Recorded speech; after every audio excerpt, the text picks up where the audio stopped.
I thought that I would never want to be around sick people, anything to do with death. I had that same feeling in the beginning. I had never been in a hospital environment before. I had never seen blood hanging on an IV pole. Just the hubbub of a hospital was really frightening to me. Mm-hmm.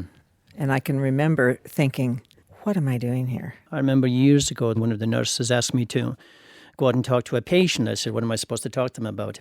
She said, well, maybe, they're so afraid if you could take her fear away. And I said, if I could do that, I wouldn't be working here. I'd be the richest man in the world. I think probably the most terrifying experience I had was within my first 6 months of work. I was called down to intensive care because there'd been a gunshot wound to a young man that was fatal, and it was his best friend who had accidentally shot him. And I remember getting on that elevator, my knees were just knocking. I walk into this room where the family's gathered, and there must have been 25 people in there. The mother was in the corner, rocking back and forth and moaning, and siblings, grandparents, aunts and uncles, cousins, the young man who had shot his friend.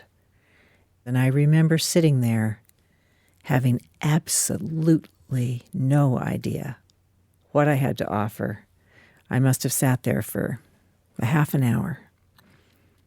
And finally, I said, I didn't know Jim. Could you tell me about him?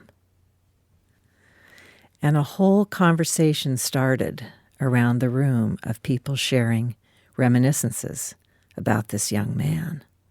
And it was just a miraculous transformation, what happened in that room.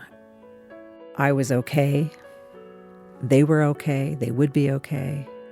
And I think that was a part of when things happened for me and my realization that maybe I could do this work.